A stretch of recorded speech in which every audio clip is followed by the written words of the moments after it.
Good afternoon to all of you to the webinar on the very important topic, Making India Accounting and Finance Hub for the Global Market.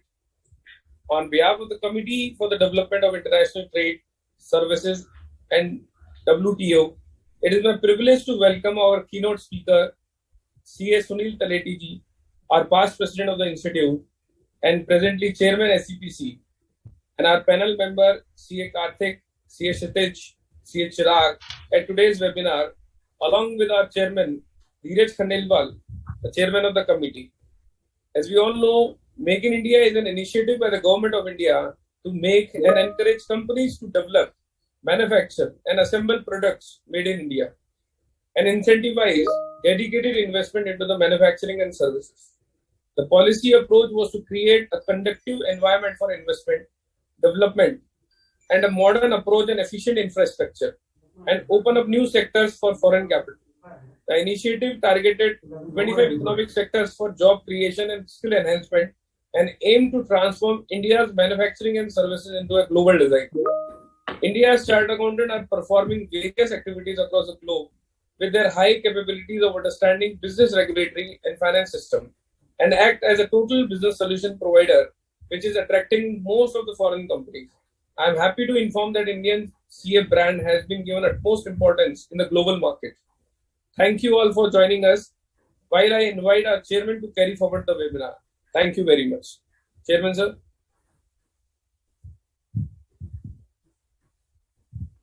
Yeah. So, good evening, good afternoon, and good morning to all from the respective countries. I think it's a very warm welcome to each and everyone for this webinar jointly with the SCPC. I am welcoming the chairperson of the SCPC, Sunil Taleti ji, who is the past president of the ICI. And very first year when I entered into the function in 2006, and I met him as a president. He was the vice president and then president. So my training has started under him. And I started a lot of programs under his leadership. So very respected to me, Sunil Taleti ji, and welcoming the all panelists over here. Kshitij Jain from the Jaipur, Chirag Kostiji from. You continue. I have some urgently. I have to go for 1 minute. I'll just join in 1 or 2 minutes. Please. Chirag Kostiji from the Ahmedabad. Karthik Venkatekrishnan is from Mumbai. And basically, this webinar is on the international WTO regime about how the outsourcing global world can be increased in this area. And with the economic reforms being launched by the government of India on the destination of the global business, and I feel that the business is growing, demands is growing. We used to see it a lot of outsourcing hub in ITs from last 20 years. There's a boom, and you are seeing the Bangalore IT hub, Hyderabad IT hub, and a lot of enthusiastic work being given to this IT company, for the export of business and the growth of the economy. The government is also targeting a export from the services area to $1 trillion. So that's the things are happening, and as of now, about a lot of exports are happening, and now this is also area about the professional activity where the in Bharat, where the in service sector as well as part of the manufacturing sector can be grown up with.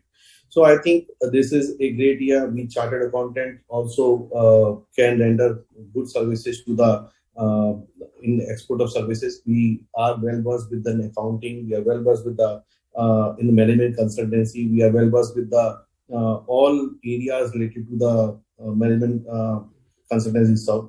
And being India is becoming a hub of the accounting and financial for the global market, it's now pertinent to have a panel discussion with the all leaders. Those are into that particular fields. Like one is from the into this mutual fund related fund related services. One is providing accounting related services. One is providing taxation related services. So all sort of related services being provided from the India.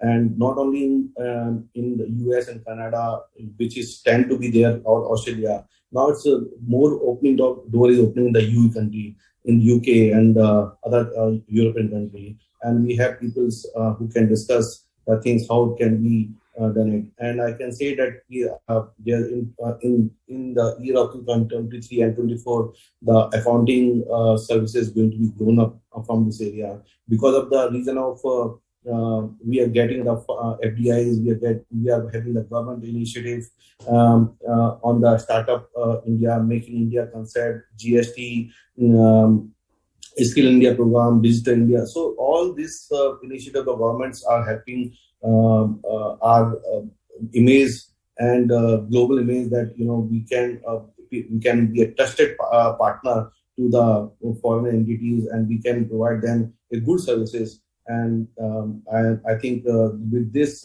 we can say our Indian Chartered Accountant also having, because our all the three panelists are now chartered accountant and they are providing services. Now we need to reach to the all SME segments or small CA firms with the networking of the chartered accountant, how they can grow it, how they can take the business services. I was in the accountants in the London where the services being offered by the Indian chartered accountant firm. The chartered accountant firms are in the outsourcing domain. So a lot of accounting activities are being started in the European countries, where the we chartered accountant can provide good services, because the rate of the charges is $13 per hour. We can provide at least 5 or 6 rupees dollar per hour. That can be a game changer. And Chitish and Chirag are doing in the same range, and they playing as open investment. Now we need to have a 11 people kind of team, full entire India team to play in the and won all the matches in the economic front. So we have our own council, our own Sumit Talati, and as a ACPC chairman, and I request him to have a keynote address on this aspect, and he's also in this particular area. So I request Sumit Talati for your keynote address. Well, thank you so much, and I must convey my thanks to Dheeraj Khandelwal and Rohit Ruwatia for giving me this opportunity to share some of my views in this keynote address on a very important topic of making India accounting and auditing hub in the world. And let me tell you that, yes, besides being past president of the institute, besides being chairman of SCPC, I feel I am appropriate to share my views, because before 11 years, we started this work and venture, but that was on a different field. We had a firm of CPA in USA, proper New York on 43rd Street, with whom we had some relations and some interaction. And they said that you send your chartered accountants in New York, at New York, they will work there at New York, they will do all the work with their chartered accountants were doing. And that's how we started. They provided the entire H-1B visa. They provided the accommodation. They provided the daily allowance of $45 per day, plus a good salary or remuneration to the firm, from which we would pay to those chartered accountants. And this continued for 3-4 years. And thereafter, this trend of outsourcing, instead of calling chartered accountants in USA, spending heavily on visa charges, spending heavily on tickets and stay, people decided that let us do the work online. And that is how this work has started. In fact, if I can recollect, it was as early as in 2000, that a very big firm in Baroda, when I went there for the purpose of election, I met. In those years, they were employing 100%, and they were doing outsourcing works of accounting. And since then, the trend of outsourcing from USA and UK and Australia has increased substantially. Let me share with you, in Ahmedabad, we have 3 firms who are doing the work of outsourcing from Australia and United Kingdom. And in United Kingdom, the majority of the work is from restaurants and gas stations. They need the accounts to be written up to date. They have to file VAT returns, which are just like India, are monthly returns, quarterly returns, and annual returns. And as you say, there the CA or CPA charges quite heavy, and the same work which is being done by there, if it is outsourced in India, done and supervised by chartered accountant with other assistants, maybe chartered accountants, maybe BCom or MCom who are good in accounts, and then it works out to win-win situation. They feel that they are getting their work done at 1/3 or 1/2 prices, and we feel that we are getting a good remuneration, which is quite good than prevalent price or salary or remuneration we paid to local accountants or chartered accountants. So that is how this practice has developed. And now a stage has come that every single CPA or CA in UK, or every big business or big firms of accounting and auditing are now hunting for Indian chartered accountants so that their cost is saved. They can get good fees from their clients at their prevailing rate of $25 or $30 per hour. They pay us only $5 to $10, including their supervision and final verification charge. They make a good money. And therefore, a lot of work is now shifting from USA and UK and Australia. So all the participants must keep in mind, at present, these are the three main countries from which we can do accounting and auditing work. Now, there are learned three faculties and learned speakers who will tell you about the details, the do's and don'ts, and how to jump or how to start this practice. So I am not pondering in that. But what is important is, it is not a very easy cup of tea or coffee that you just start doing the work tomorrow. You need to know the people there. You need to know the accounting work there. You need to know the software that they are using and applying. And in turn, you have to train your local people, local chartered accountants and accountants. That is first and foremost. So a one-time or a small proprietor or two partners firm just cannot overnight think that let me start outsourcing work and I'll be able to get the work. The first and foremost, most important thing is to have the fundamental software and hardware availability in your office and appropriate office premises. Because the confidentiality is the most important part for there. You cannot do the work in a table or on an office where any Tom, Dick and Harry can enter and see what is being done at the laptop or computer. So you have to have an exclusive premises where access is by key or by lock and no one can enter the premises. So that kind of facilities are.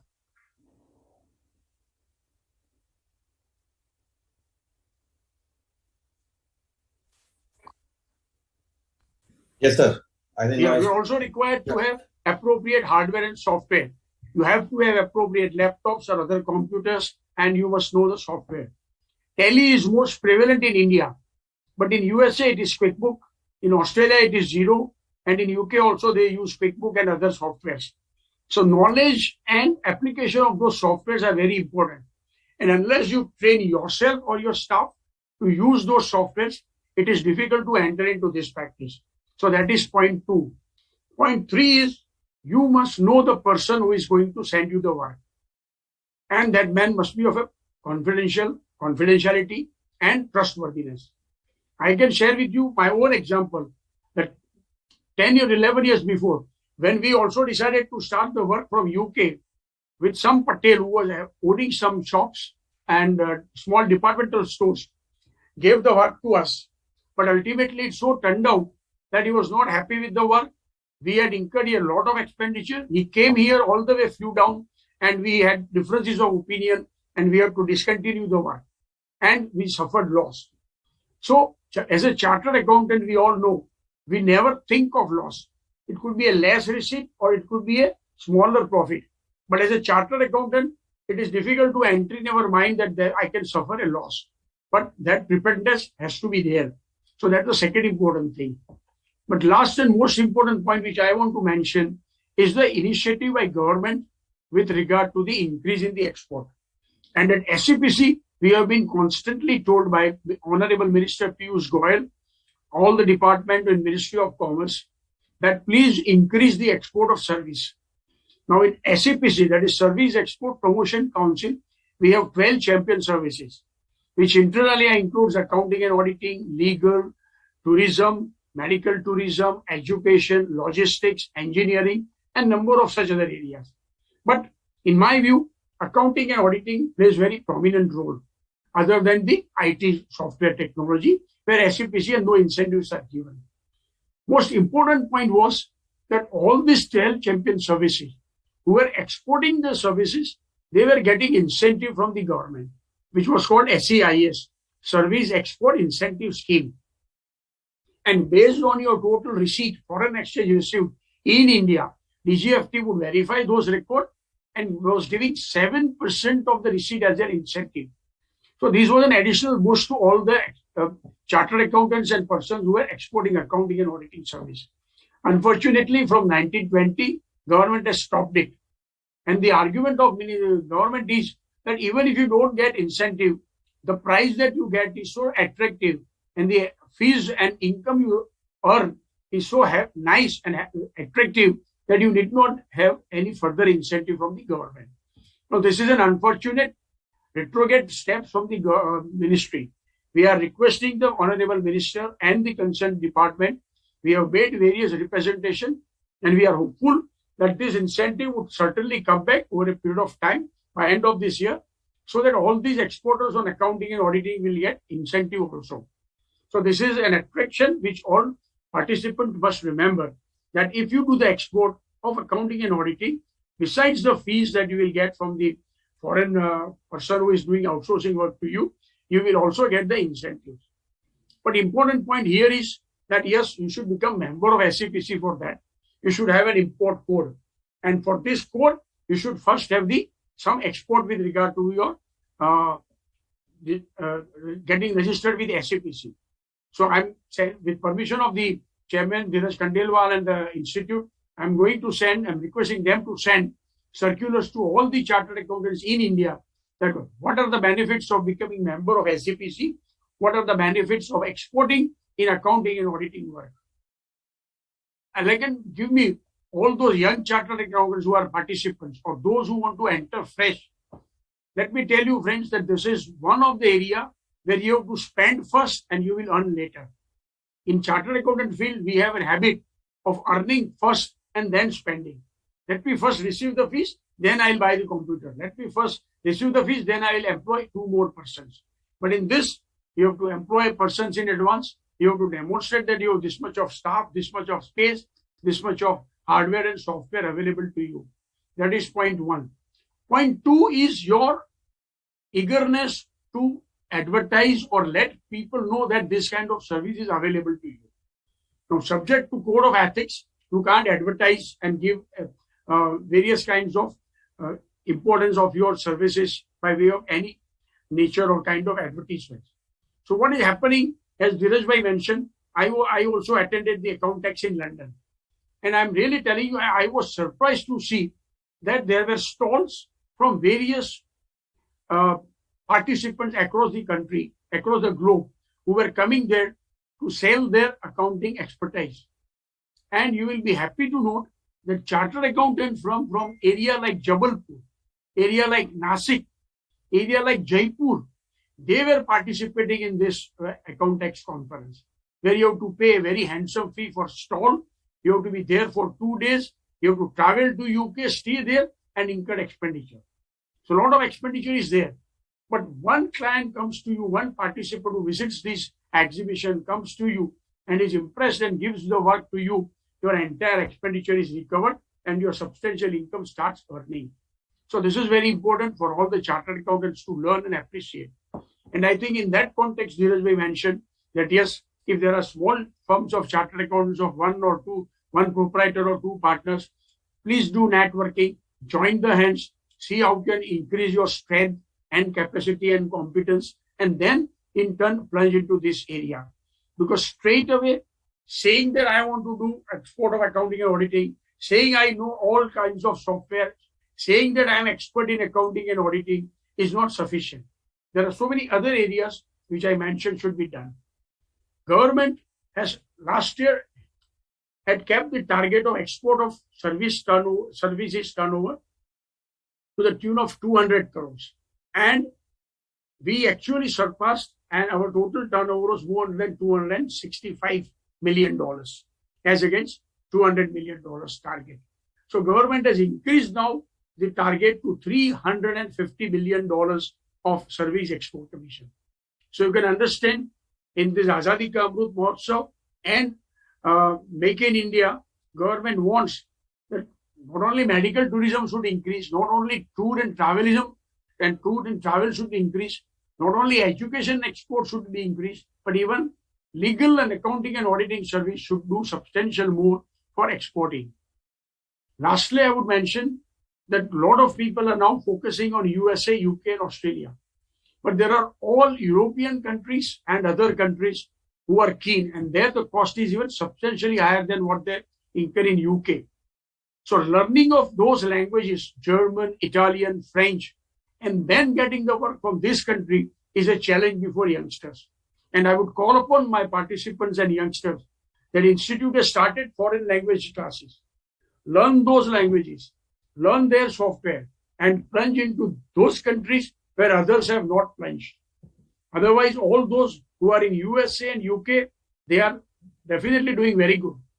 I can share with you that now in Gift City, where government is giving so many incentives, there is one company in Ahmedabad who is constructing their 11-story building exclusive for accounting and auditing in Gift City. There is one more foreign company who has its opening subsidiary in Ahmedabad. They are employing 750 persons as accountants and chartered accountants in their company for purpose of accounting and auditing outsourcing. And that is the reason, friends, we are now not getting chartered accountants easily in Ahmedabad and in Gujarat. All the chartered accountants are being recruited by this kind of exporters and banking and NBFC companies. And there is a real shortage of chartered accountants in Ahmedabad and Gujarat particularly. So in a way, I'm happy being past presidents that chartered accountants are in great demand. Undoubtedly, as mentioned, we Indian chartered accountants are one of the best in the world. We are expert in accounts, we are expert in auditing, and above all, we are real hardworking. In USA, on Friday at 4 o'clock, the CPA starts moving from his chair. So he wants to have a date on Friday evening, and Saturday, Sunday, he would never come. Whereas we work on Saturdays, if required, we work on Sundays also. And we are in a position to give the work back immediately to them. So they are extremely happy. So with this environment of accounting and auditing work being in domain of chartered accountants, government being so keen, government trying to give incentives, government providing so many facilities of exhibition and B2B meetings in India and outside India, I think we should take up this challenge and see that more and more chartered accountants join in accounting and auditing, export, and make India a real hub for export of accounting and auditing. So with this opening remarks, I wish you all the best. I'm sure the learned faculties who are expert will tell further deliberations in this regard. And with that, this program, which is meant to increase the export, will prove a success. Thank you and wish you all the best. Thank you, Sunilji, for your work. I think you rightly said we need to have an infrastructure, we need to have a team, we need to have a security, we need to learn the language, and a lot of things skills required. Then only you can succeed in this particular sector. And I think, of course, you rightly said we already started the foreign language course in the German, Italian language course, and then we started Japanese, we started Spanish. So all course which we already started and getting huge response from all the student chartered accountant. Request everyone please join this particular course so you can get the good opportunities in particular that area, whether it's outsourcing or whether it's taking the job in that country. So with this, thank you very much, Sunji, for your kind word. And now we'll come to all our panelists over here. So I'll just have an introduction from Karthik. Karthik is a managing director handling the India operation of the ISNA Advisory Group LLC, which is having around 20 years of experience in this particular domain. And the company which is in the main director, he served the hedge fund, private equity fund, real estate fund, fund of fund, and management companies, family offices. So it's like, which we have seen the focus of accounting and outsourcing. Now the world has shifted to the fund and fund of fund kind of, liability kind of environment which he's serving. So he, prior to joining this particular ISNA advisory firm, he was also director with a leading global fund administrative service. where all the services were for the North America and Caribbean, Iceland, and all. So he's having vast experience in particular this area. So we're going to listen. So welcoming Karthik ji into this webinar. Now, Kshitiz is basically from Mumbai. Oh, sorry, Jaipur, and he's co-founder of a company called Pro Advisor, and basically, I think the company is not Pro Advisor; it's a Mindspace.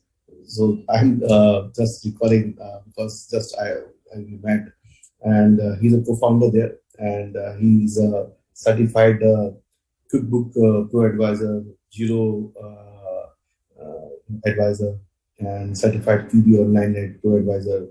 He's a chartered accountant having more than 15 to 20 years experience in particular this area, and he's also specialized in the VAT, GST, management reporting, accounting, taxation, and in this kitty around 100, more than 100 such clients are there from the UK and Canada side, and also specialized in the management accounting. So welcoming Satish to this particular panel discussion.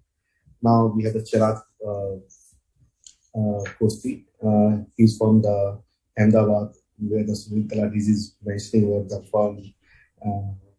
He's also CA, member of ICPAU, and he's founded the company called is Cap Practice. So the Cap Practice provided services to the organization on the accounting, cost analysis, risk analysis, software consulting, accounting consultancy, business operations, CFO side. And prior to that, he was in the Grant Thornton. He was talking to me before starting this particular session. He's saying that he was in the Grant Thornton, and that's he acquired some experience, and that's why he came to into the particular outsourcing because in the Grant Thornton he acquired the CFO consulting services. So all the faculties are the panelists are the apt for this particular session, and we got some events, and I would like to ask the three of us, all of you, what motivates you? Because you did your chartered accountancy, then you did your Karthik was in the advisory role on the fund side, Chirag was on the Grant Thornton side, Kshitiz was on the practicing side. All are doing the different activities, and then move to the outsourcing role. So I'll just ask Karthik how it's motivated you to be in the outsourcing role and taking this particular assignments. Sure. Thank you very much, and good afternoon to everyone. I'll be very honest, Dheeraj, in mentioning the fact that after I completed my articleship, I actually stumbled upon this industry by chance. But I'm very thankful that I did, because it gave me an opportunity and opened up my eyes to a world which probably I did not know existed at that point in time. It got me fascinated in terms of what a hedge fund, a private equity fund, a venture capital fund, started right at the bottom, started with the basics. And it was inspiring to see what are all the opportunities that are available there to build a career, but also to build organizations and build capabilities there. And I have spent close to 20 years now in that industry, played different roles, in different organizations, but it still continues to amaze me as to how that industry has managed to evolve. And what it was, in what kind of products it was, what kind of strategies that have been implemented. I think the opportunities only continue to multiply. And that is what keeps me motivated, keeps me interested in learning something new almost each and every day in this industry. Great. So coming to the Chirag, being a young member, did your CA 10 years before and worked in the CA firm, Grant Thornton, started doing the work, and how it is motivated you to start in this particular area and started from the work. So fortunately, I cleared my CA when I was 21 years old. So I was very young when I cleared it, and so immediately what I did, I joined. Still you are young, sir. You are young. Yeah, I'm 32 right now. That's why I think you are young. I was thinking that I would have cleared my head before coming to this panelist. So when I wanted to have some experience in industry. So initially I joined industry. I was working in the sugar industry and steel industry. I was managing the group. Then after I got opportunity from Grant Thornton to join them, and I joined as a tax and advisory manager. So when I was working with GT, I got chance to interact with people from various countries like from UK, US, Australia, and even from Mauritius. So I learned that one thing I learned from there is that they respect Indian chartered accountant a lot. And we have some, at the time I realized that, oh no, we did something good, that we are Indian chartered accountants. So why can't we should capitalize it? And not only that thing, I also like, I work with ACCA, CPA, USA when I was GT. So I would get sense that there is something extra age which Indian chartered accountant has, that we can learn anything which comes to us. Correct. Yeah. And that not only we understand, but also like world understand now that Indian chartered accountant can learn whatever you give them to do. They will find a way out. They will find a way out. It's a Jugadi thing which we have in our blood. So that is what I have learned. And then me and my co-founder Bharti, we both have started Capactics. That and at a time also, like I was seeing that many of my friends were hired by Microsoft, Shell, Amazon in their India office. They are doing the US operations. One of my friends was managing the US taxation. So and all the big corporate house, they have their operations in India, and they have the big operations, like they do all their outsourcing work done through their Indian subsidiary companies. And simultaneously, I was also knowing that all these big fours like KPMG, Deloitte, EY, or whatever, GT1, whatever names you know, all have their outsourcing in India. So I was just thinking that why should only these big fish have the fun? Why can't the small businesses and small CP firms should not enjoy the benefit of this purchasing power parity between these two regions, or Western countries and these Asian countries? So with this market analysis, we have started Capactics. And initially, I was started with East Africa because I have some connection over there. And as rightly mentioned by Sunil sir, that mostly when we think of outsourcing, we always focus on US, UK, Australia. These three countries first come in our mind when we think of outsourcing. But I agree with Sunil sir that there are a lot of opportunity not outside these three countries as well. And I've seen it. So we are also providing our services in East Africa. USA definitely is have a major chunk right now, but we also like exploring different markets. Yeah, and that's how we have started. So, how many team side do you have? Currently, we have a team of 58 people. 8 people, right?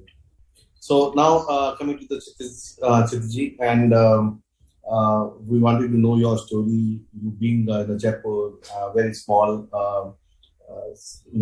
city, and talking about outsourcing. It's something a great, building up your minds, 10, 15 years before. So now it's fine, everyone is moving around and looking forward to work in this area. When talking about, 10, 15 years, people hardly talk, thought of it and work on it. So what's your story? So I passed out my chartered accountancy from Jaipur, and that was back in 1999. And then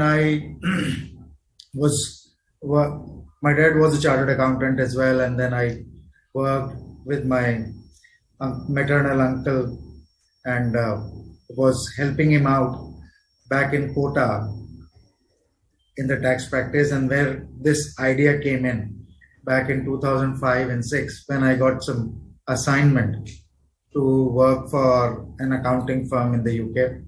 That's how it all started.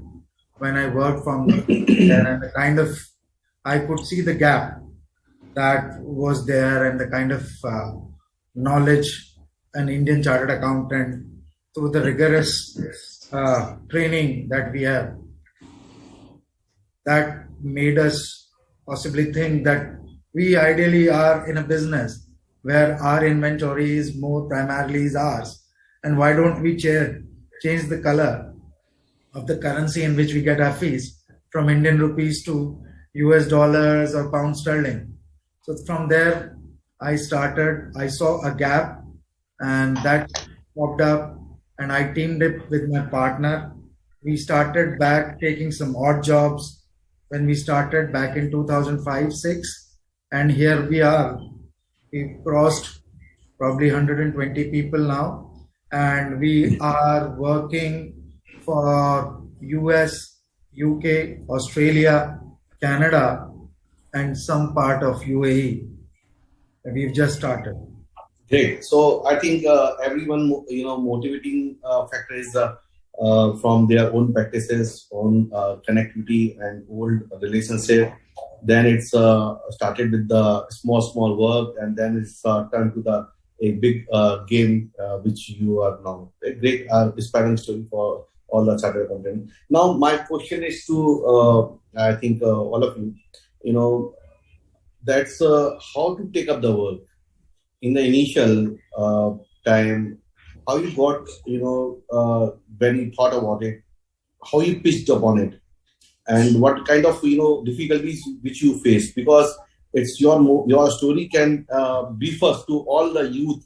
Those are looking, this is market very unique market, and opportunities are there. Everyone is talking about, government is talking about, we talking about, and what need to be done it. What the checklists are there, what we need to done it, which kind of assignment which we have to undertake in it, and sort of checklist. What Indian firms should be ready for taking such kind of assignment. So we need to have like infrastructure. So some detailing before taking assignment, what you have done it. So your stories. So requesting all the three panelists, please tell something about what the preparedness should be there, what should the checklist should be there, taking with this such kind of assignments. Over to the Kartik.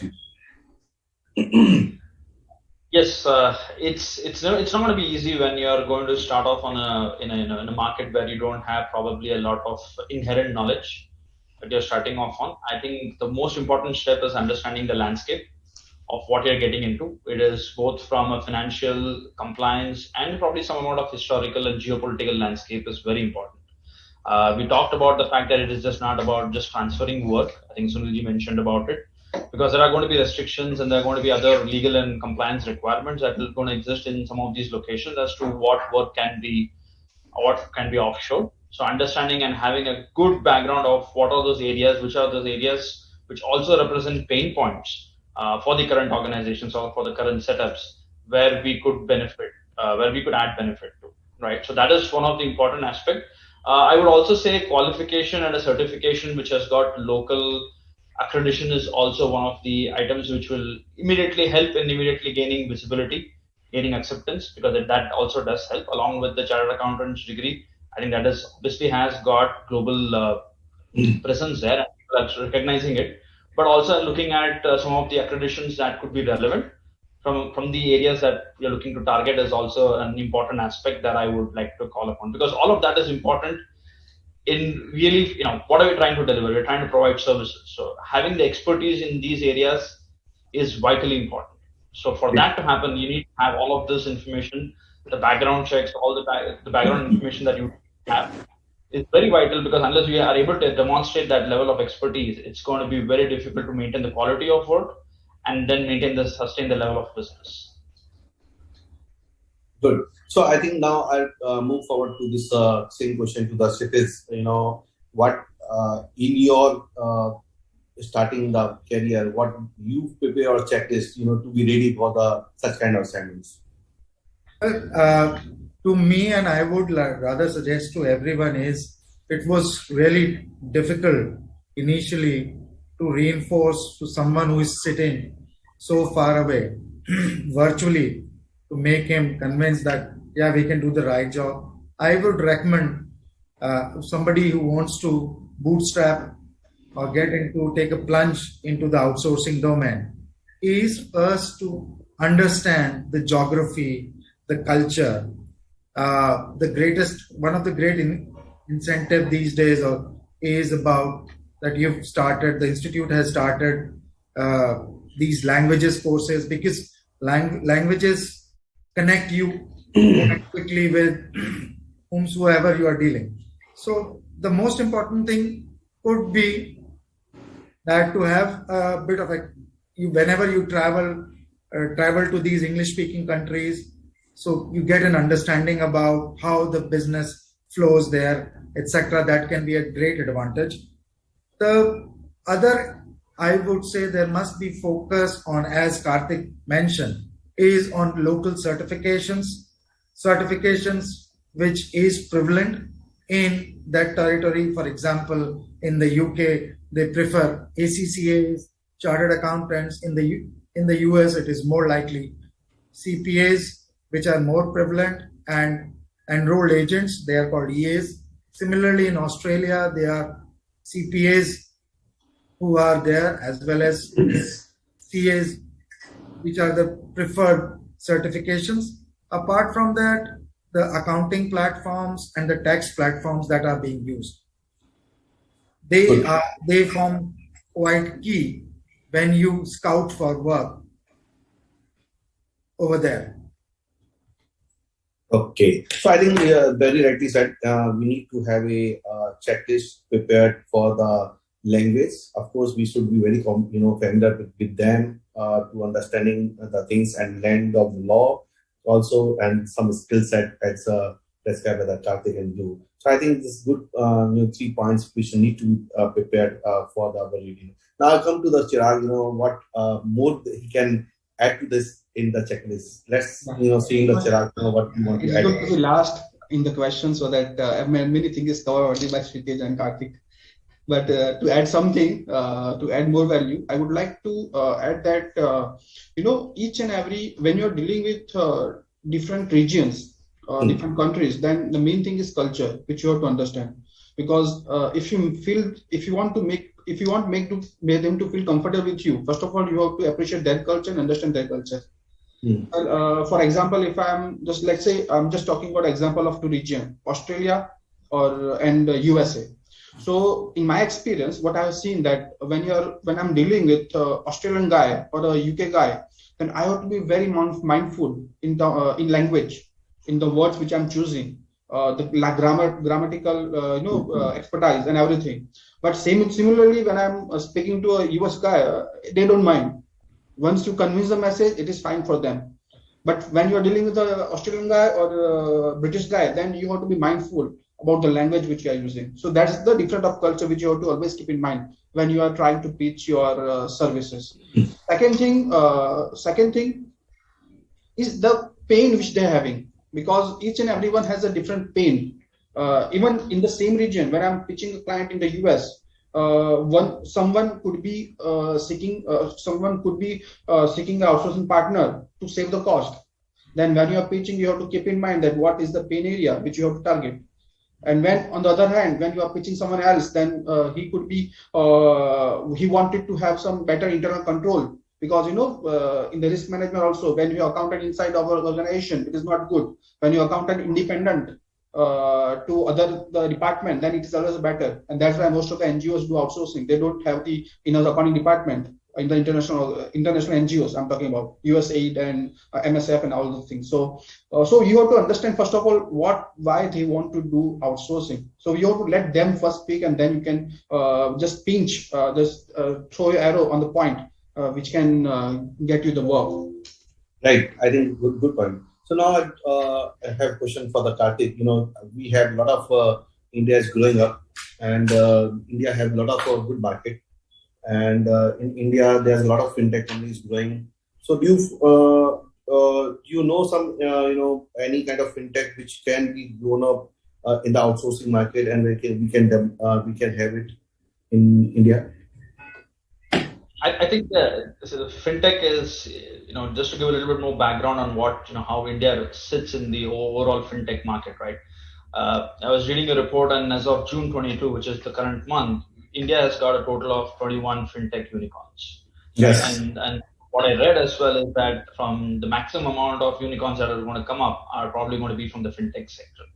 Right. And an interesting fact that is also reading through is the amount of investment that's coming in through to the fintech sector, and the startups included in that, which is about 27 billion. And the valuation that is expected that India is going to reach from a fintech industry is going to be about 150 billion US dollars by 2025. Now, traditionally, the fintech has majorly focused on, I would say, on digital payments, alternative lending, wealth tech, insurance tech as well. And these are areas that are expected to grow even further. Those are definitely opportunities that are going to be there. But also in terms of, I would say, in terms of legal and some of the regulation, I think those are opportunities that that could present, and I think that has not been tapped into. That does present as an opportunity for people to explore, just apart from the existing streams that do exist.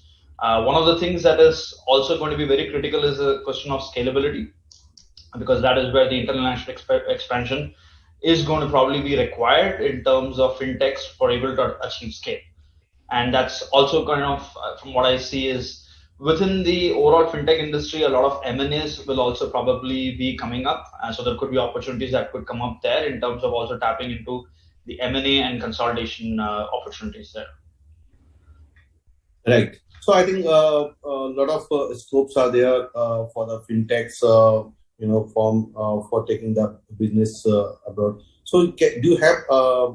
Can you highlight some of the good fintech solutions for our audience? I think in terms of fintech solutions that are there, right? I think there are, the main names that are there, the Paytms and all the other stuff. I think those are kind of the tapped ones, but I do see a lot of ones on the regulation tech which are coming up. In terms of the names, I think it's something I wouldn't really want to share many of those names here, but in terms of solutions, these are the platforms on which I would recommend that where we see and where we are also looking to partner up. I think Sunilji also mentioned about some of the platforms. From an accounting perspective, I think a lot of those are actually also driving towards the accounting solutions, where we are just, when you say accounting is GL accounting, but there's a lot of framework which needs to be built around that, whether it is in terms of digital payments that needs to happen, whether it's in terms of accounts receivable and collections that can happen at a much faster pace. Those are opportunities I believe, like Stripe is a good example of a fintech solution that is globally being used, and that has achieved great success in terms of partnering with major like QuickBooks, Xero, some of the other accounting platforms as well. So those are opportunities, and those are kind of the solutions we see that's probably going to integrate well with the accounting industry as a whole, and also be able to provide the amount of regulation and oversight to make sure that the confidentiality and the integrity of the transaction is maintained. Good. So my next question is to you is, Indian CAs are getting momentum and importance globally when we are growing across India, like, Chai said, HT said, now they have more experts there. So what are the expectations of the foreign client while dealing with them? So can you highlight major strength and the weakness of the Indian chartered accountant, which we need to work upon it? Yeah, I think the way I would like to to start off is in terms of when you said expectations, right? I think where does it start from? I think the basic attribute that I always look at, whether it is from even anywhere in India or outside, right, is going to be integrity.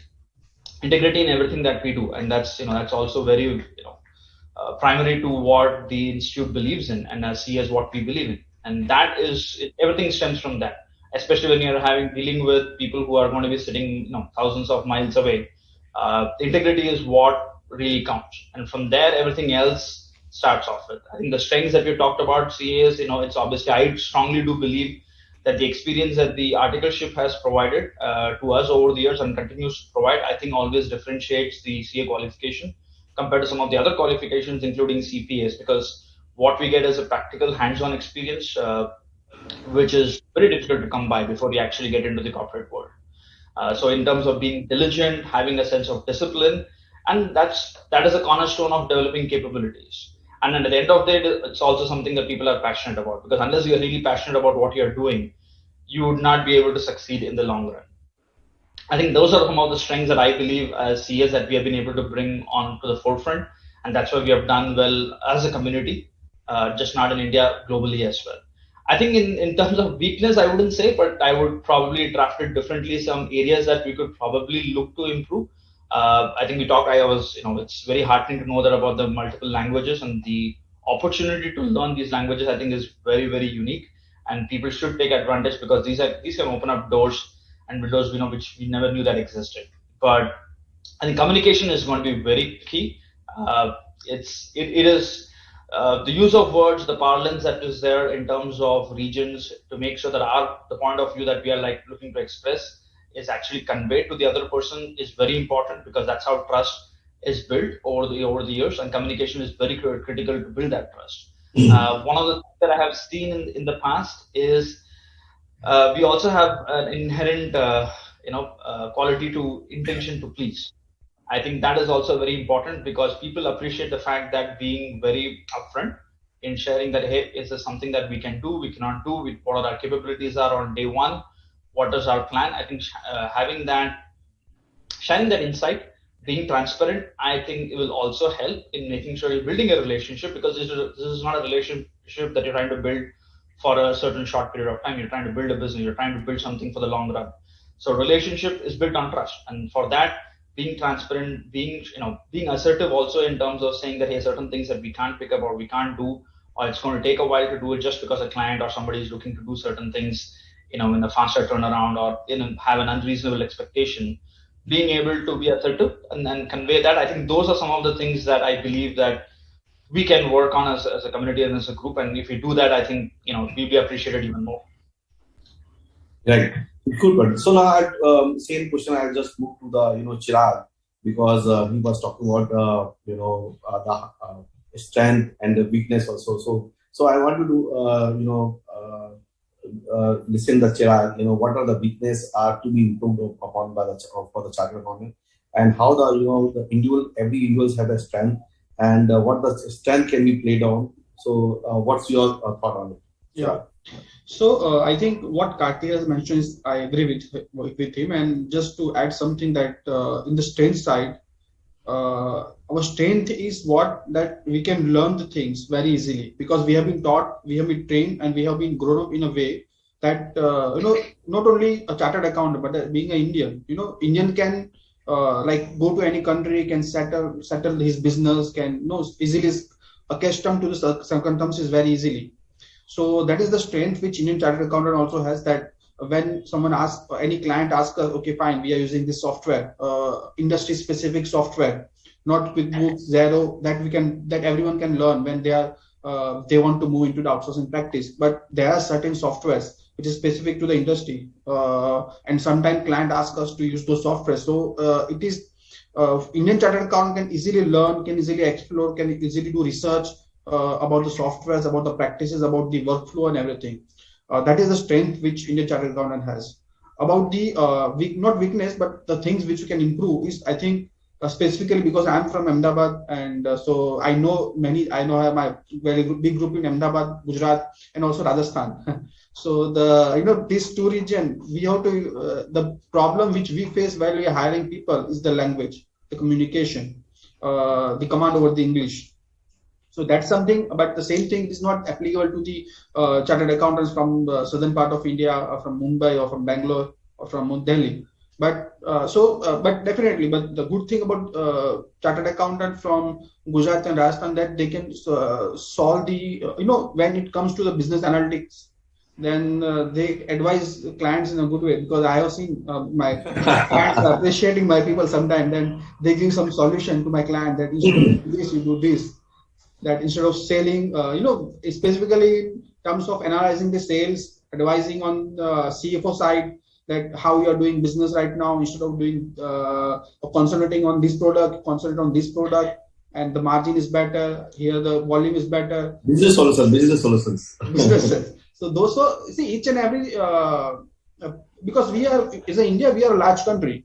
And people from, right now I have in our team, we have people from I think 10 states: Tamil Nadu, Kerala, Gujarat, Rajasthan, Bihar, UP, MP. We have people from various states. So what I have learned, that each and every one have their own strength and weaknesses. So while we are allocating, or while we are grooming the people, we also keep in mind that, okay, fine, this person has good strength in this particular area, so how can we utilize it? And this person has weakness in this area. So then we organize a training, we organize for them some Saturday trainings or Friday trainings so that they can improve on those aspects where they have the weaknesses. Good. So now my next question to you is that you also working in the country like US, UK, Canada. So we already talked about some skill set as talked by the Karthik and as well as the Kshitij. do you feel that we need to acquire some more skill set and so that our audience can understand and work on it on the skill set? You want to add more things and want to convey anything on the skill set part? So skill set, definitely, I think Kshitij and Karthik has covered that: certification, knowledge of the regulation, and then use of the some of the words which we use. Like in India, we use ledger very frequently. So over there, we don't use ledger. In the US, we use account. So there are small things there, because when you enter it, you will definitely learn. And also the some of things like uh, the psychology, the mindset of the people with whom you are working, that thing you have to learn, so that it is better that you work with someone if you don't have experience before so that you can get better idea, better understanding of the project.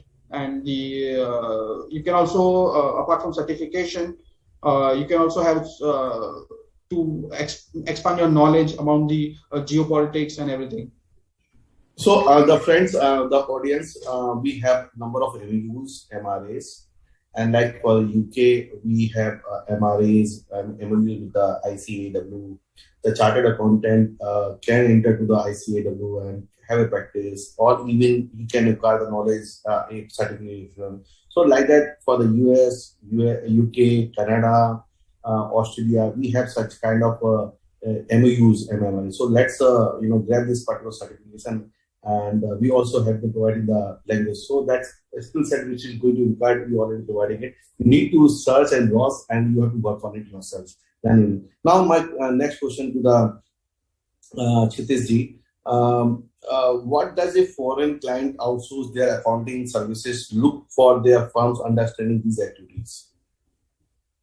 So if someone is actually outsourcing, their typical workflow is whether they are into right set of people, whether they know what they are doing is right, whether they've got proper qualification, proper experience. Apart from that, giving example of UK, because we do quite a lot in the UK, there is a local data security law which is called GDPR, whether the firms are compliant with GDPR or whether the team who would be working, they go to the extent of the team that, right. And they, in fact, in some of my client contracts, they travel to Jaipur and they talk to the team, etc., whether how sensitization has happened within the organization towards data security is important, apart from what you can deliver. So these are the few areas which is more important. Apart from that, with the advent of cloud, there is a lot of cloud technology that is happening and is ever changing. So how quickly you can embrace technology and give faster turnarounds to the client so that they feel that, yes, the clients or the team that is offshore is not virtual, they are working hand in hand with the onshore team. Right. So now, Chirag, can you just brief about what kind of the data security prevent measure which you have taken in your company? So generally, what the foreign clients, if they ask, you can provide. These are the data security. Yeah. So in detail, definitely my IT team can give you answer, but overall I can give you some idea. Yeah. Because I think Sunil sir also mentioned that generally when we do CA practice, we always think of first earning and then investing. But here in the outsourcing, it is not like that. It is first investing and then earning. So first investing is mainly into data security. Because when I know that when I was starting, I have invested a lot of money, my savings into server, into physical firewall, into virtual firewall, and access rights, creating different profiles for different teams so that they can only see what they are required to see. So those type of we definitely in our firm we have access control everywhere. That the execution unit they first have to only authorized people can only enter into the execution unit. Then everything is centralizedly managed through server. So nothing is like it is a client server architecture. So everything is centralized on server, and anything comes into our IT environment and it goes out from the IT environment is controlled through two levels of firewall security. One is virtual, one is physical. In physical also there are packets which is traced every time. There is no access to personal emails. There is no access to flash drive. There is no access to a CD drive. There is no access, or there is no even very availability, because it is on the terminals. There is no, the only thing which they have is like a screen, keyboard, mouse, and everything is connected or centrally controlled to server. And only a IT manager has the access to server room. No one else can access server room. So this type of data security in compliance with GDPR, as Kshitij rightly mentioned, and in US also it is like they have the data security policy which we have to consider while before we get any client from the US. Great. So I think definitely it's good. You have described what are the data securities going to be taken care of the firm. Now just moving to those the Karthik, as India is growing, a lot of inbound investments are happening and increasing day by day. So these activities will be in demand. Absolutely, this is going to be heavily in demand. I was just reading a report today morning, Sequoia Capital, right? Everyone knows Sequoia Capital. They have just closed off two of their funds. One fund focused on India, another fund focused on Southeast Asia. And from what I read was the India fund, they have closed with a $2 billion early stage venture and growth. And it's significant to note that the Southeast Asia fund is probably around 850 million. So that's the focus on India, especially is at least or Sequoia Capital, keeping as a case an example, is probably even twice of the funds that they've raised for the Southeast Asia exposure. So the opportunities that are going to be there in terms of investments, I think those are definitely going to be available. What is key and critical is how is those being utilized. I think we also talked about in the past of how there's a ratio called ICOR, right? In terms of how you're able to incrementally use your capital to derive output. And India has done well, better than China, I would say, in that regard.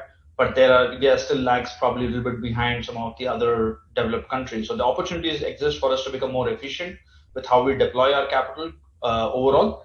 And that, I think, is going to be critical over the next few years. As we're going to have the investment is going to come through. I think we have the expertise to be able to build all of those. In terms of finding solutions and finding scalable solutions, I think is going to be very critical of how we will develop that business. Because one of the things that we strongly believe in Rise and Ramper and from an India operations is obviously we have the advantage of a cost arbitrage, if you have to say. But cost arbitrage can easily be hedged in other areas as well. So how do we really stand out as a nation, as a qualification, as services that we're looking to provide? So finding solutions which is going to be tech enabled and which is going to sustain and scalable. I think those are some of kind of the pillars on which we need to build our business models going forward. So we are very confident, we are very bullish. Definitely a higher investment in technology, I think, is going to be there. That is going to drive the way for the future for all services, including accounting services. Yes. As we are talking about accounting, outsourcing of management services, but you are providing, on the hedge fund side, private equity side, can we know more kind of activities which you are providing in the Isla? So we provide pretty much end-to-end services. That's one of the things that we are also very focused on, that we don't want to be part of just one part of solution, right from when a GP starts to look to set up their fund or start their fundraising process. We are pretty much involved right from that stage right up to the year-end reportings, the compliance, the year-end financials. We like to be a part of the entire ecosystem for our clients. So whether it is like I said, helping them out in terms of fundraising, legal reviews that we would do along with, of course, they would have their own legal team as well, but also work out in terms of getting their capital commitments, getting all their books set up right, doing all the capital calls, doing the end-to-end accounting, and also being a partner with our clients. I think that is very important for us. We also do the year-end financial reporting, the K1s, the returns that would get done from a US perspective or from any other region that they would belong to.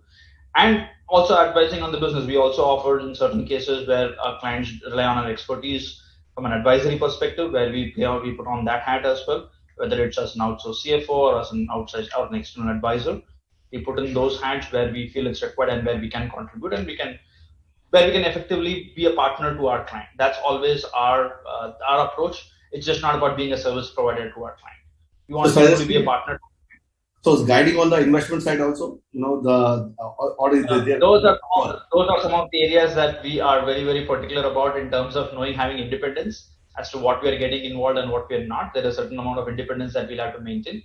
So depending on the mandate, we usually do not fall on that side of the business, because our focus is more on the accounting, the auditing, and the attestation work. So that conflicts with making suggestions on the investment side. But there are different divisions within that. There are other divisions which primarily focus. Our wealth portfolio team majorly focused on that, but it's a separate entity that we do. But that's like I said, it's a different subset of our entire ecosystem at Eisner. Great. So I think it's a great point. Now, my question to the Chirag as well as the Chitesh. So there's a question is like, we have a lot of SMPs in India and who also wanted to be in the outsourcing firm. So basically, like suppose in the Ahmedabad, what going to be your suggestion to the all SMPs, how they can be in the outsourcing field?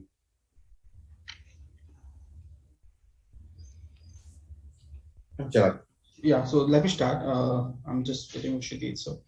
So I think as we have discussed and as Sunil sir has already advised, that first is investing. Investing is in what? Investing in technology, which you have to deploy before you would like to approach to your clients. My point is, Chirag, is that now most of the people are aware that we need to invest. We need to have an infrastructure. We need to create a team, security, knowledge, background, the skill set. Then how to get the client? So once you all this, then definitely you can create your contacts, because there are a lot of platforms available right now to start with. Let's say there is a platform called Upwork, there is a platform called Fiverr. So if you want to approach, because there are a lot of jobs which are posted over there. So if you want to try your hands with the small things, first of all, so that before approaching a big fish, you should have a knowledge of small fish. So using this platform also, you can try to get some work. You can can you repeat again so the audience can note of it and they can start working on it. The youth, please note down all the the Upwork kind of platforms are there. So Upwork and Fiverr, these are the two platforms which is widely used right now by the freelancers, by the small practitioners, so that they can know about the job that has been posted. Is it Fiverr or Fiverr? Fiverr. Okay. Fiverr, yes. And apart from that, you can also use social media platform like LinkedIn is the mostly used platform in our industry. You can create your networks. You can try to expand your network, try to follow the people who are the companies who are continuously posting or updating about the news and the updates about the industry. So that using your network also. And secondly, like how Sunil sir started, that they had a contact in New York. They went there, they talked to them, and they get the work. So if you have some contacts, you can utilize those contacts. But before approaching, the main thing is your platform, because see, if you try to approach, if you try to do something, but if you don't have a platform ready for that, then that opportunity gets lost. So means you can work on a skill set, and then you can try to use this platform to get some clients, because your client will definitely take your interview before they will give you a job.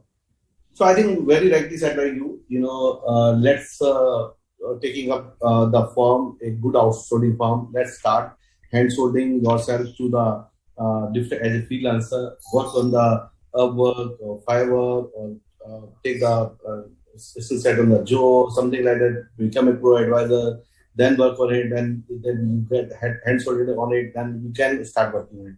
And there are a lot of network, which is LinkedIn is there, and even you can go and connect with the people.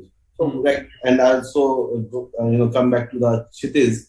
He's also I would like to. Yeah, Pardon? I would like to add in something here. Yeah. It is the basic tools like email marketing can help our smaller accounting firms who are trying to pitch in. That can sometimes be profitable. And a proper digital marketing strategy. Right. So it's of course social media, having digital marketing will be add on it, and you can get the work. So, but do you think there are a lot of security issues, and you cannot use the data of that? You can send. How you then will be market for this email marketing?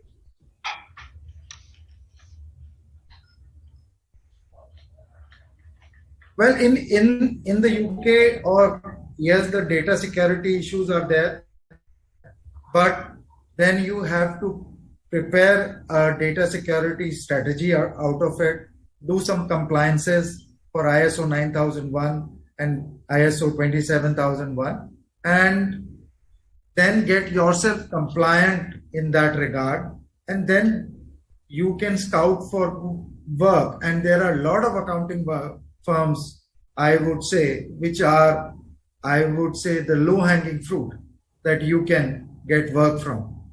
Oh, very nice. Great. So just spell the 9001 and 27001 ISO. Yes, because that's very important when you are looking at European and specifically UK markets. Great. So ISO 9001 quality standards and 20001 quality standards, you have to get it done, and you can definitely approach. A great time. Now coming to the Kshitiz, Karthik. So we have in our committee also, we are providing such kind of promotion activities for the chartered accountant, knowledge upgradation services, and now we are coming the accounting exchange platform. So we also going to provide a platform by the ICA itself to our member. So in that regard, what your suggestion for the ICA? What need to be done? Like we wanted to be like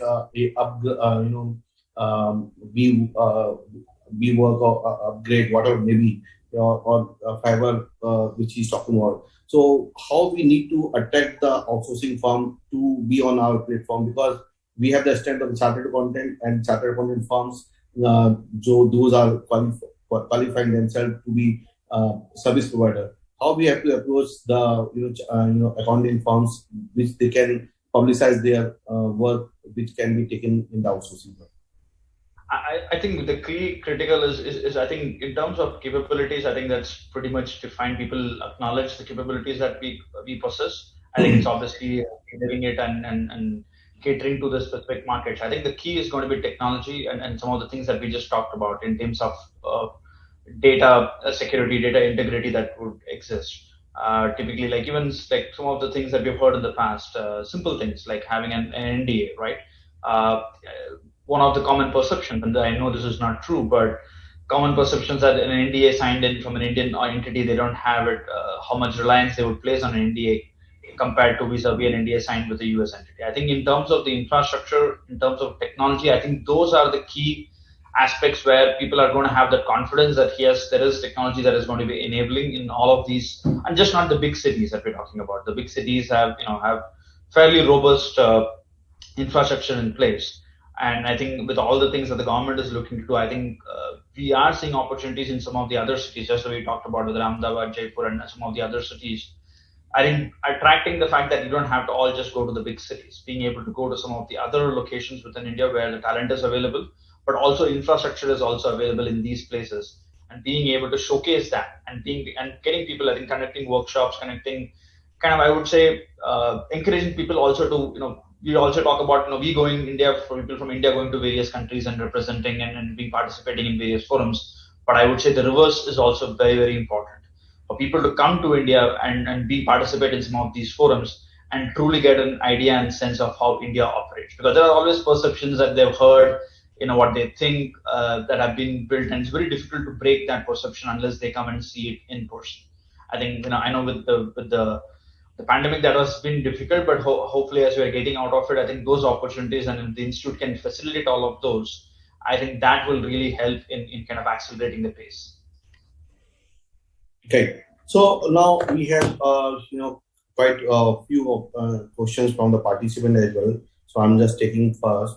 So there's a question from the participant: how to take the benefit of the opportunity while complying with code of ethics? Kindly share practical solutions. So Chirag, just you can have a highlight on it. There's a word code of ethics which is coming in between while taking the work. So how you have to maintain between a balance between all the code of ethics? If you can repeat your question. So the participant has asked how to take the benefit of the opportunities while complying with the code of ethics. Mm-hmm. So the question is that people are saying that we need to market, we need to grab the opportunities, and that between some code of ethics is coming in between. Yeah. The work. So mostly, when we use word marketing, then there is a content. Let me give an example of content marketing, because I think Kshitij can also agree with me that, see, right now what we are doing is content marketing. Content marketing is we have the knowledge of a particular subject. Let's say US tax. Then there is an update which came to which is published by the IRS last week. So we have written a blog on that content, on the updates, how it is going to affect, in which particular industry is going to affect. So that is called a content marketing. But so it is not violating any code of ethics. I think the I could sense from this question is that we chartered accountants are in partnership firm. So like Chirag Kosti and company and chartered accountant. So will this firm, CA firm, will get the momentum to get the work from outside India? Or Chirag Kosti will create one outsourcing LLP and then get the work? See, it both way it is possible. Being a chartered accountant firm, I think if I'm working or if I'm serving to outside USA or outside India, and if I'm providing services to my US client, I think there is no violation or code of conduct. I'm personally, I don't believe there is any violation. But even I am also saying there's no any kind of conflict of the code of ethics. So the participant, please don't feel that there's any kind of code of ethics violation. So you can work on it yourself. These are separate activities. One is the outsourcing. Even chartered accountant firm, you can do it. Even another private limited company, you can take the license as a management consultant firm where you can provide such kind of services. So there is no violation of the code of ethics. Even you can market yourself or market your company also. So the code of ethics are within it. Now the another question is that, okay, the same question, I think. Code of ethics create a stringent barrier on soliciting professional work for the COP holders. How to take the benefit of opportunities while complying with the code of ethics? I can say that, we are not soliciting the work, I think, in this chartered accountant firm. So can you just highlight, Chirag, how you are complying yourself with the code of ethics for soliciting the work? See, it is not, as I mentioned, that soliciting we are not soliciting the work. Okay. When you do a content marketing, you have been contacted by various people, and you have definitely, you also have your partners working in various regions, like maybe US, East Africa. You have partners who are working there. So so people contact them that, okay, we have seen your blog, we have seen these things. So can you help us in providing like accounting, and what is your services? What do you provide? So that is not called solicitation. Solicitation means you are going door by door and you are asking that we are providing this thing. Can you buy? That is called solicitation. So when we are doing a proper content marketing, we are just like you're appearing in some of the conferences. You are meeting people over there, like how Sunil sir has mentioned that he went to Account Tax over there in the London. So when you are going to account tax, okay, I'm not sure about the stall that is possible or not, but at least you are meeting somewhere over there. You are discussing that what you are doing and how, what is your expertise, and accordingly you create your context. So that is not going to create any issue with code of conduct. Okay, great. So I think you already said. Now, my another questions by the participant is that to the My cities. take also, Dheerajji, is that Yeah, please. content. Yes, sir. Siddhi ji, बोलिए.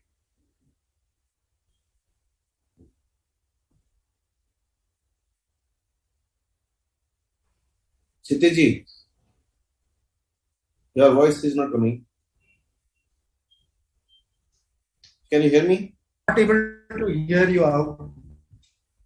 Yeah, I think there's some network issues there from your side. There's no clear voice.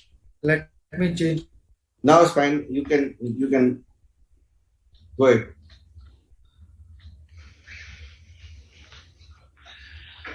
So there's another question to the Chirag. So that one participant said, Chiragji said he is working on for East Africa. Apart from developed countries, highlight what specifications are looked by African client while providing assignment to Indian CA firms. As I'm Yeah. So So problem of African nation is different than problem of developed nation. correct. In the developed nation, they are outsourcing to save their cost. First of all, they don't think that we are going to do some value addition, but definitely we are doing. But they start with having in mind in saving the cost. But in Africa, the problem is of skilled labor or skilled people who can actually provide the solution. Because we have our clients in East Africa, and we are not only providing them accounting, but we also provide them a business analysis service. So that we analyze their sales pattern, we analyze how their business is performing, what they have to do into business, should they do the sales funnel, how can they implement sales strategy. So those type of business analysis function, because over there the problem is not of the cost, because they can afford, or they can hire a cheap labor than us in Africa. But over there the problem is of skill. So you have to market that your skills, that what valuation you can do. Correct. Rightly said by you.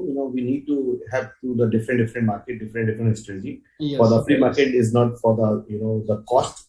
It's to be a skill. So if you can provide, that's good. So now the cities, there's one participant, Nidhi Sarma, who also participated in London account tax. So she said, I also attended account tax this year, but I'm still not sure how to start it.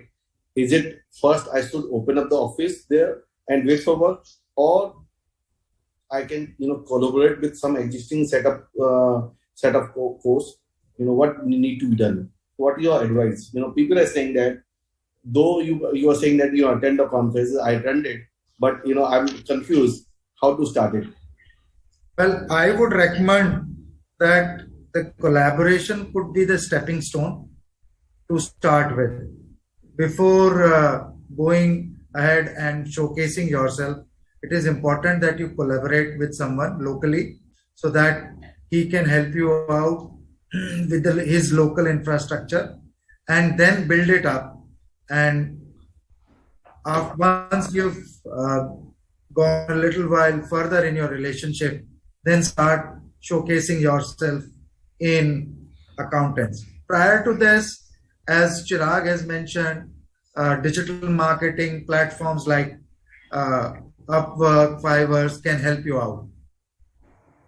Right. So definitely. Now another question came from the participant: how we can approach the CPA firms like in the US, UK, Canada, Australia, and pitch them about our capabilities for outsourcing our these assignments.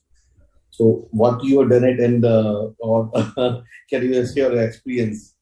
I think the secret sauce lies in specifically how good your capabilities are and how much visible you are across different marketing channels. So whether it is showcasing yourself or attending some conferences or probably through LinkedIn, you are marketing yourself.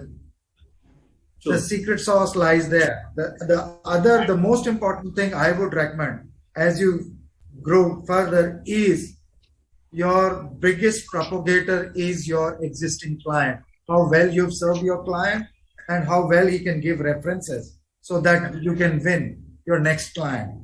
So this again is very important. The third thing that Talati Saab has mentioned, that your team must be trained very well so that they can deliver what is expected by the client, because you won't be available every time to deliver. So your team trainings must be so well orchestrated that the delivery, the client must be very much satisfied with those deliverables. Great, I think good point. So I think Karthik can answer this question well because he's representing CPO firm from the US. So let you answer that. Where you work with the CPO firm.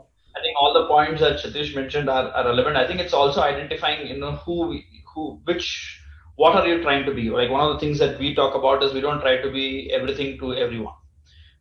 We focus on what our skill sets are, what our strengths are, what is it that we want to do. So if there are firms with the individuals which have a specific niche, and I think showcasing that niche, and ultimately it comes down to problem solving, right? What is the problem that the person is having and how are we able to effectively solve that problem?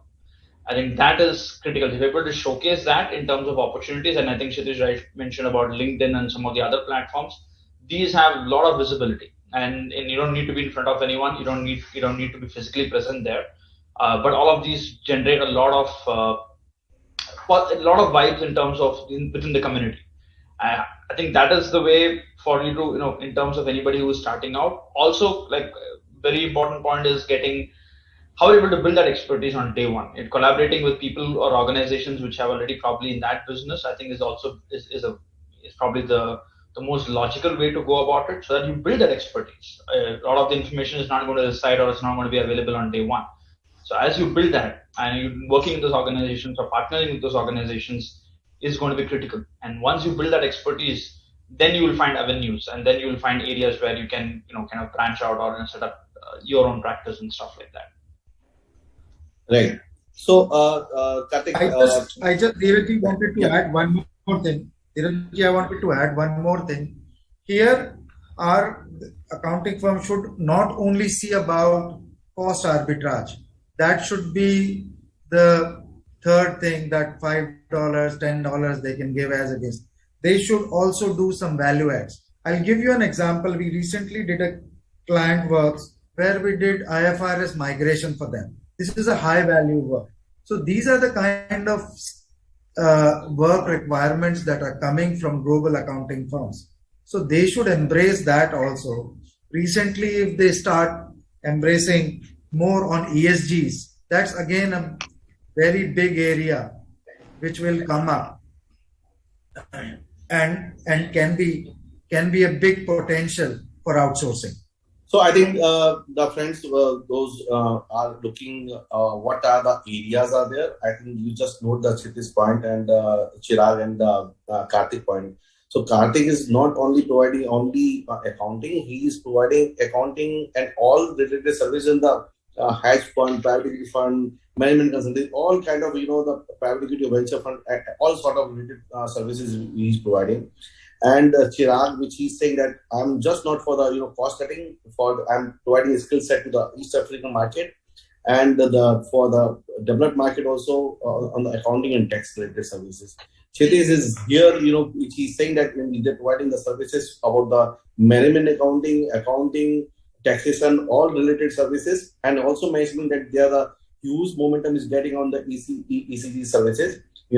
That's also coming up. So friends, it's not only the accounting, auditing, all related services which you are rendering into India, like XBRL. You can play important role providing service to the world on the XBRL. You can provide the service to the world about the in the US. So like in India, we know it in India, but IFRS is known in the world which you can provide these services. So there are multiple services are there.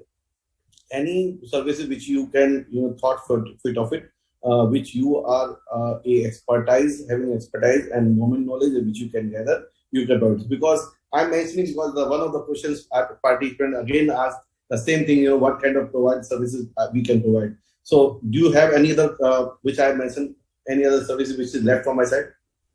Chirag and Kshitij and Karthik, you can add on it. So I think in terms of services, there are always going to be opportunities. It's based on what the requirement comes in. Like for example, there is with all the crypto and all the blockchain, right? So there are going to be services which is going to be targeted towards those. So again, building expertise there is fundamental. Only then we'll be able to provide a solution. So opportunities are going to be are going to be immense, and there's not a finite list of opportunities that are services that we could look to provide. Again, comes down to what is it that you would like to do, what is the problem that you're looking to solve, and where your expertise lies, and where you see the opportunities existing for those. I think that is fundamental to setting up the business there. Right. And I think one other point I did want to add was that also in terms of India, when you look at it, I think also look at it just not like we talked about cost arbitrage, value add, all that stuff, but also from a coverage perspective as well. Because from the location perspective as well, this gives us a unique opportunity to also provide coverage. I wanted 24/7 in some locations, but could be definitely extended coverage to the clients as well. So that is also an additional factor that people should consider when they're looking at putting together a solution. Right. So we have multiple choices. So did you want to add or? Yeah, I would like to add, like as Karthik has said. Again, the solutions can be formed by specific industries. Like, for example, you want to serve automobile industry, so you focus on that. You want to serve only accounting firms. Like, you can provide a solution where you can handhold all the functions of accounting firm, or act as a virtual FD, or provide services like a virtual FD for automobile firms, property management companies. So focus like bars and restaurant, as Talati has said. So if you start working for them, focus on them, so you can create a niche, and then you can create greater value also. Not only cost arbitrage, but greater value. So I think that my main point came over here is not only to the accounting or a CPA firm, any kind of solution to any industries is going to be outsourced. So we can provide a good solution to all the industries that's become a outsourcing industry. So it's not only restricted to the accounting and taxation, it can be multiple with the all solutions. So this is the point which is fundamental. Now I will take the few. I think one is.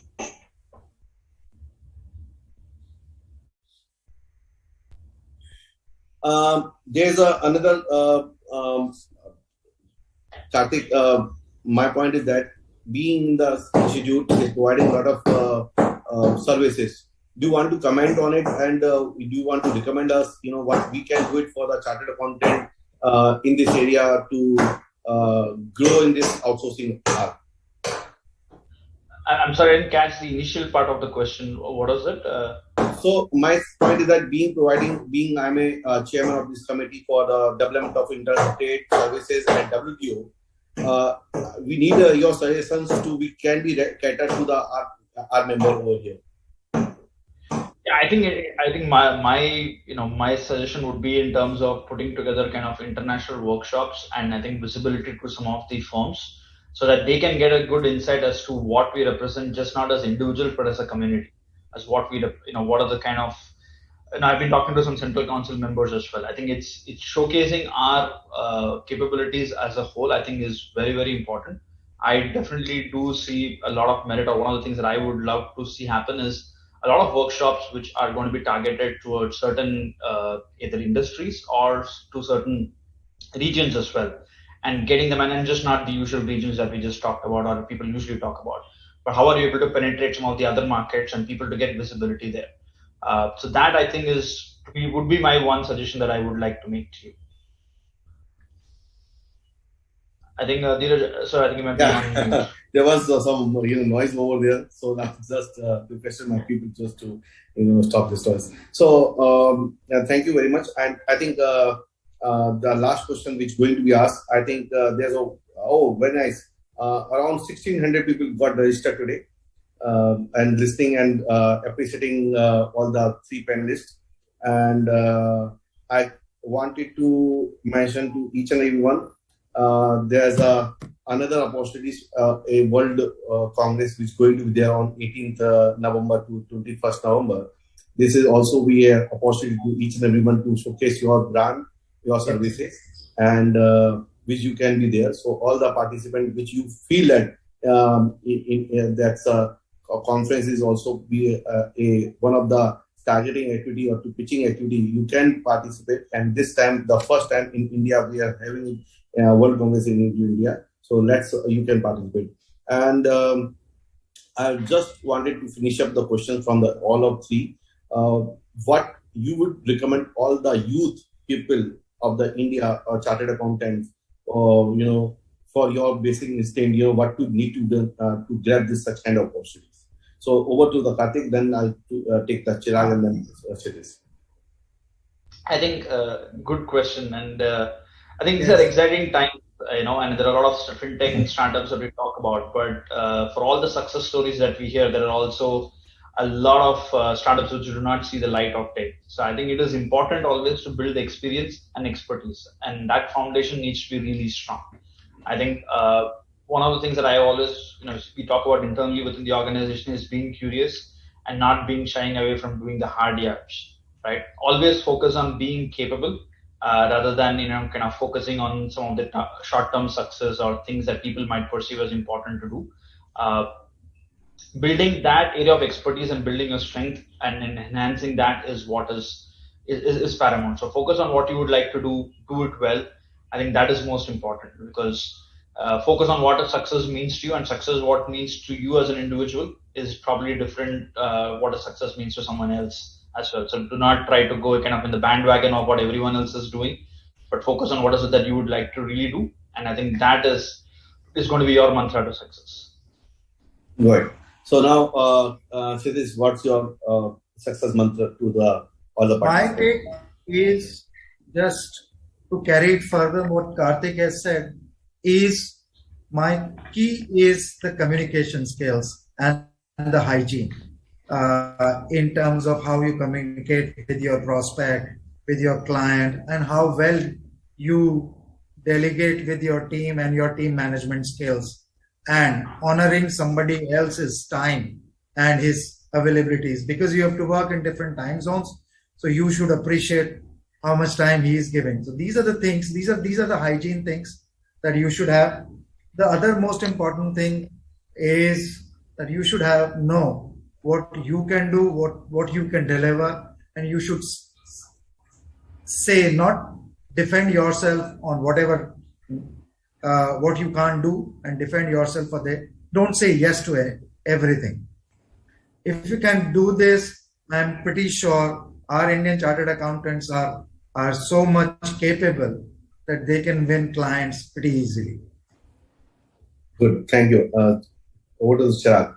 Yeah, so mostly what Karthik and Kshitij has said, I just want to add that I think the same thing said by them, that don't say yes to anything, like, because you cannot do everything, and no one else alone I cannot do everything. So at least create a team. Let's say, because if I'm a chartered accountant, I will be having friends who are working with different companies, who are working with different professional firms, maybe in the Big Four. So each and everyone has a different skill set. Someone could be doing good in audit, someone could be in taxation, someone could be in accounting, someone could be in software consultancy like SAP or something. So keep identifying your friends who are good in a particular area, so that wherever any opportunity comes to you, you know that to whom to partner with, or to whom to consult to get better idea, and so that you can work with them, because and you have to focus that, okay, I want to do accounting, I want to do software consulting, I want to do taxation. Then your focus is that should be one,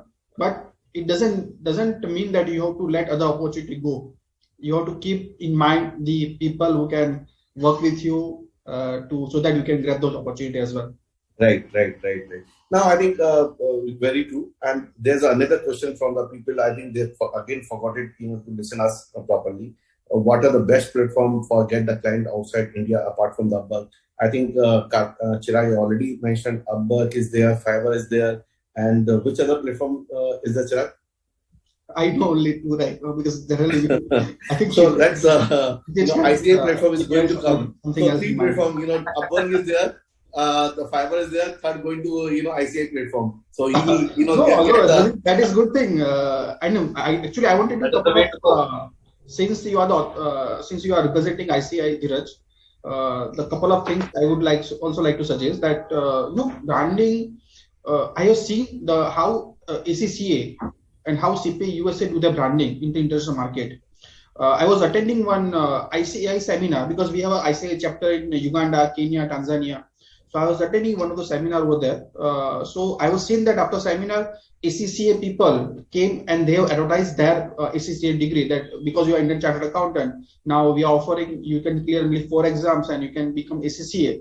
But I have not seen or I have not know that our CA Institute has done the same thing by going to the ACCA seminar that you are ACCA. So you just clear this 4 exam and you will become Indian Chartered Accountant. You can't become. You can't become. That's the something I don't know. CA course is such a vast and complex course. You can by completing Chartered Accountant, you can be ACCA just completing one paper or 2 papers. While in the reverse, you have to be low ACCA as there. Then they have to pass the tough examination. Not so easy task.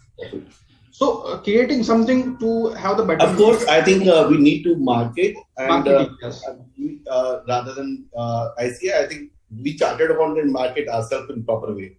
That's the focus point. And ICA is coming, the exchange portal, which I can say that I also look forward to your help in terms of getting the momentum. Some few clients, they can get the work. Even you can also post your work to the outsourcing portal which the chartered accountant can work on it. So even need the help of the Karthik, which he's run the very big firm as Isner, which is named in the brand as of now in the Mumbai. I know more than 200 chartered accountants they employ in this firm. Am I right? More than 200 or more than that also? Yeah, more than that as well. We are actually we have offices in Mumbai, Hyderabad, and Bangalore.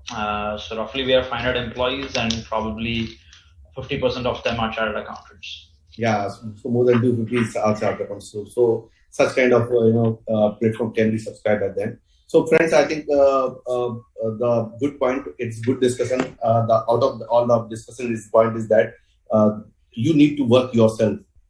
The opportunities are huge. You have to learn language yourself. You need to market yourself. You need to network yourself. You need to acquire the skill set yourself. Only things that those people are busy in their area has to be think from their mind. If you need to work on it, you need to push yourself hard and get into that details. And opportunities are there, and ways and means are already there. We can see that cities who started 15 years before, there was nothing such kind of outsourcing requirements are there, and even Chirag from last 10 years before he started. So even the Karthik, which is different new segments, new outsourcing segment, which we cannot think on the private equity side, all services provided. So these are the exemplary of our role model in the outsourcing services. Friends, do feel post your queries, your questions. I'll make sure that that reaches out to all our parties, our panelists, and we can guide you further. And ICI definitely working towards all related aspects, and we have signed number of MOUs in the country like UK also. The number of the parties are asking how the institute is helping. I can say that institute is helping a lot. We have the chapters across the globe, and where you go, our chapters chairperson or managing committee is helping. They have the placement cell also. Every chapter has a placement cell. If you're looking the job, they will guide you how to get the job. Even outsourcing, of course, you can go and network and discuss whatever you require, and if it is comply with them, and definitely they will help you in the outsourcing job also. So with this, I think today seminar is very fruitful. I'm getting a lot of feedback from all the participants. Thank you very much, all the participants in large number you attending, and I hope that from last this seminar, at least 50 to 60 new firms going to come up in the outsourcing, and they can create a good economic value to the India, and export of CS services service is going to be there, and going to be part of the GDP contribution of the economy. And thank you to all the panelists, Karthik, Chirag, and Sitish, giving the such valuable time out of business to do, because I know that's 1 hour cost to $20-50 maybe. So you're giving your time to the fraternity is a main important aspects. So it's a great learning, and thank you very much for your time and your all wholehearted support to this ICA. So thank you very much, Sitish, Karthik, and Chirag. Thank you very much. Really enjoyed. Thank you. Thank you. I think, thank you, Satish and Chirag. Really enjoyed it, and thank you for everyone behind the scenes who worked very hard to put this together. And thank you for the attendees as well. Thank you so much. And Dheeraj, you have been very inspiring in this whole communication. Thank you so much.